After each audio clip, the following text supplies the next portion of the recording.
everyone. Welcome to another episode of the Hyfi Preschool and Kids Weekly Training Podcast. My name is Crystal Mazuka. I am here with my good friends, Jingle All the Way, Kayla Stevens, and home for the holidays, Isaac Kirsten. Yes! And we are just so excited to be here with you another week as we are diving into our Christmas season. Light the night for kids, a light up for preschool, and this amazing truth in how we are never alone. And Christmas is just the perfect time to talk about that. And so this second week, we are talking all about comfort. And so, Caitlin, Isaac, fun question for you. What comforting or cozy thing do you really enjoy at this Christmas season? Okay, so this is actually really funny because right before we hit record on this podcast, my wife just sent me a text and it says, candles are on sale. How many should I buy? Because honestly, candles is something that both my wife and I love at the Christmas season. And there's just, I don't know, something great about walking into my house when it's dark. And, you know, because it gets dark like 3 o'clock here. And it's dark and you walk in and you just have that smell of ember or a fir tree candle. And it's super cozy. And that just brings me a lot of comfort. You can like snuggle up with a book or a puppy. And there's just really nothing better than that. That's amazing. I love that. So good. I love that. Where I have to ask, like, what kind of Christmas scented candles do you like? Okay, so this is actually kind of a marriage dispute, if you will. Some drama in the Kirsten house.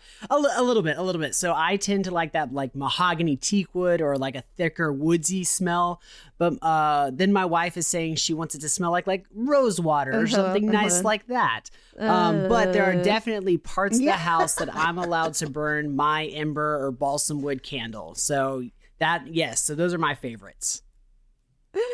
Yes. Oh, all right, listeners. Okay, so you heard it here. okay, I If you got want it. to That's bring awesome. Isaac a Christmas gift, mahogany teakwood candle all the way. Oh, hands down favorite for Balsam sure. fir. That's so funny. What about you, Kayla?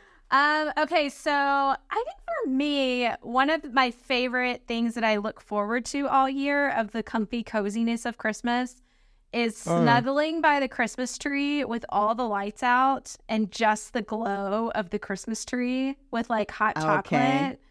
It just gives me all the comforting vibes and cozy feelings to have all the other lights in the house are out and just the Christmas tree on and looking at the Christmas tree. It's my favorite. That's so fun. I love that. I feel you on that one. I do enjoy that as well.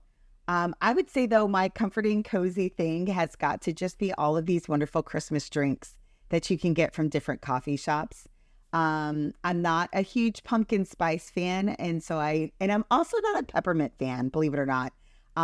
That's a whole other story for another time, but it involves eating way too much of a peppermint candy and getting sick. So it's not my favorite flavor, but I love all things gingerbread. I had a gingerbread chai tea latte that I just thought was the most delicious thing. But I also love that like recently there's been this surge of sugar cookie flavored drinks. And I am here for that. If I see a sugar cookie, anything on the menu, I am ordering it. And I don't know why we can't just have that all year long. And so I love the comforting, cozy drinks. And I just think that's really fun. And so, of course, we are talking this week about comfort, actually. Our focus is going to be on the story of angels visiting Mary and Joseph, which we see in Matthew 1 and Luke 1. I always think it's really interesting that in Scripture, by the way, that you get one story in one and you get one in the other. And I think it's just really important that God wanted us to see this incredible account of how he comforted amidst this amazing story, that he brought comfort in this way of coming so specifically to Mary and to Joseph. And so, Kayla, do you want to speak a little bit about why we chose, of all the things, all the different ways that we could focus this Christmas season, why we chose this idea of comfort and specifically this story about the visitations to Mary and Joseph. Yeah, these are such special stories, and I'm really excited we get to kind of lean in on these this week, because the story of angel visiting Mary and announcing that she's going to have baby Jesus, or the story of an angel visiting Joseph to tell him to take Mary as his wife, oftentimes those are like lines within the Christmas story, but not the full story themselves. And as we help kids understand this Christmas, how that the truth that I am never alone, and we help preschoolers understand that God is always with me, this story speaks directly to that in a season where both Mary and Joseph were afraid. They had just received this news from an angel, no less, which a lot of times in biblical times, an angel showing up was not a good thing for your life. And a lot of people got scared, right? And so when an angel comes to visit Mary to tell her this monumental news, she is the one who is chosen to have and carry the Son of God, and she is going to be the mother of Jesus. This angel comes to deliver the news, and she's terrified, right? And so it's the angel who gets to comfort her as he's delivering the news to say, don't be afraid. Whenever Joseph hears the news that Mary is pregnant and the conclusions that he comes to and all of the things that he's wrestling with, do I still marry this woman who's my betrothed? Do I not? What do I do? It's an angel who comes to Joseph to say, don't be afraid to take Mary as your wife.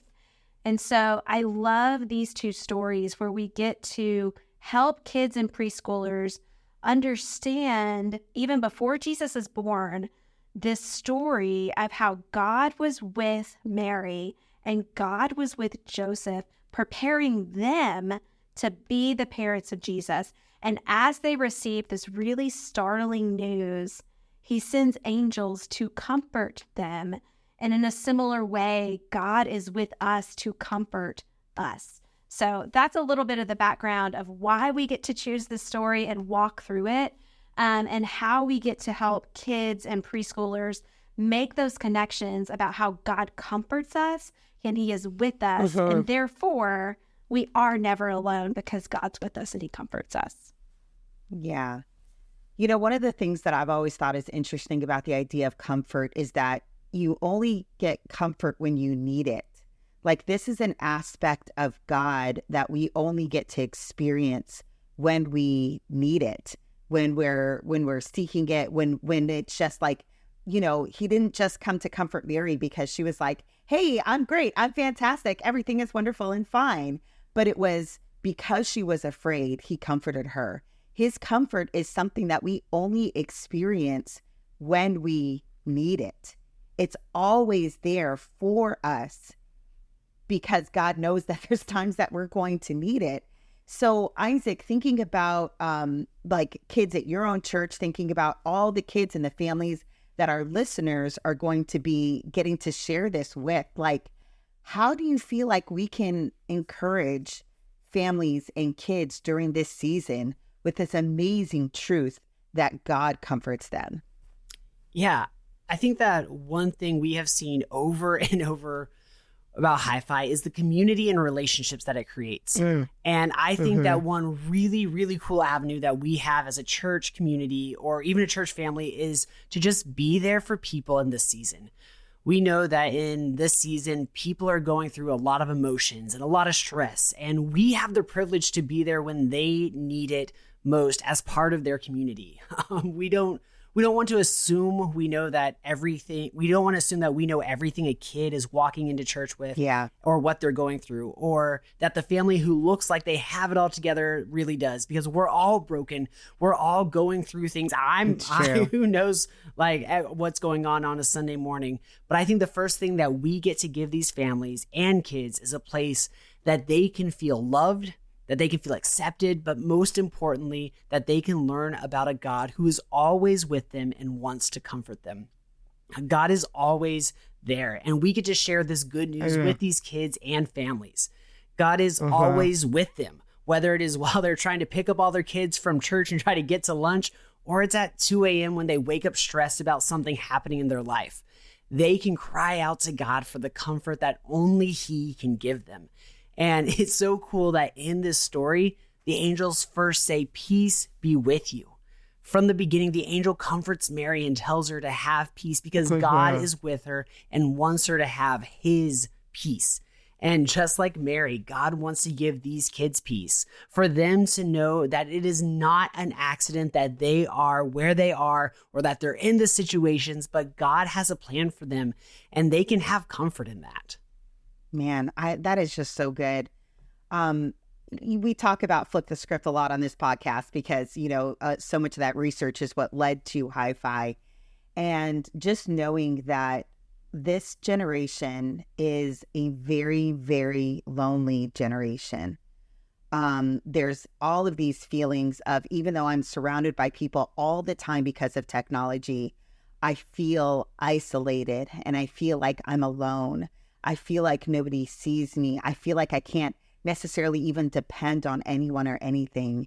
And we get to usher in this amazing truth that we are never alone and that God sees you and He loves you and He comforts you when you have those feelings of doubt, of isolation, of fear, of worry, of anxiety.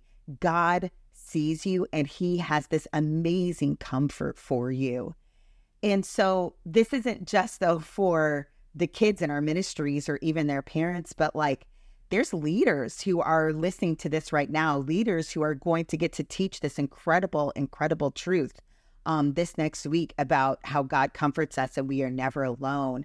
And so how can a leader's own understanding of God's comfort essentially impact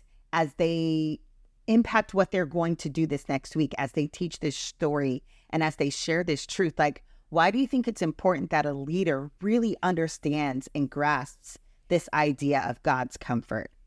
Yeah, I think I've said this a few times as we talk about different teaching techniques or ministry ideas, but one of my biggest struggles personally is that I feel this weight that every time a child comes into the walls of the church that I'm at or I'm teaching at, that I need to be sure that they hear the gospel more than they've ever heard it in their life, that I provide them a life-changing experience with the gospel, that I get all the words right, that I be sure that the media is right, the lights are right, that every little thing is just in its place to be sure that I can get it right. And that list goes on.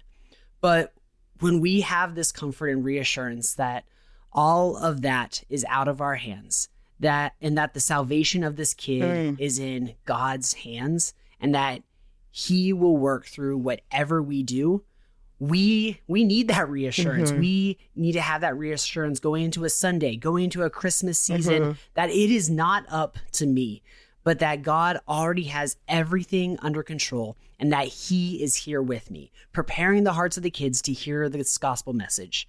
I know that I'm not alone because I can't do it myself. And there is comfort for me in that fact. Yeah, that's really good, Isaac. And it reminds me too, kids, they listen to what we say, but they're changed by what we do, I feel like. And so often we can talk about God's comfort, but they're really watching how we respond when we need to be comforted, when we're struggling with something. And so I think helping us understand what God's comfort really means comes out in our teaching, not only in the words that we say, but how we live it out. And so I think for us, it's important to be mindful of what are the things that we are allowing to take up space in our minds and in our hearts. And so what I mean by that is, if I am really struggling with my day and I've got a million things on the to-do list, I feel like I'm disappointing people, I'm letting them down, I haven't done all this stuff. When I start telling myself, you're a disappointment, you're letting people down, you're not doing enough, those are things that aren't true about who God says who I am. And so it's important to me and for me, as scripture says, to take our thoughts captive, to be comforted by who God says we are. So when those thoughts start to swirl and circle, it's important that I stop and I say, Kayla, you are exactly who God made you to be. You have limitations, and that's a good thing. You're not God. God is God. Kayla, you're not God. And so when I start to implement that and to counteract the voices and the noise, either of the culture or even from within, that I put on myself, and take comfort in who God is and who he says I am, that is going to come out even more so in how I teach kids and how I lead kids. Not just words that I say because it's the lesson that I'm talking on that week, but actually being rooted in the comfort of who I am in God is going to impact the kids that are around me. Absolutely. I love that so much. What an incredible privilege we have to be able to share this story and share this truth with the next generation. We started this by saying, like, why did we choose like this story specifically? Because really, when you think about the Christmas story, there are multiple ways that God brings comfort. When you think about that moment when Mary meets with Elizabeth, and Elizabeth like speaks this of like, oh my gosh, like Mary was obviously comforted through Elizabeth's words. Like God does use people to show his comfort as well, but we also have to recognize that God himself, in his divine, amazing nature, also brings that comfort the same way that he did with Mary and Joseph in this moment.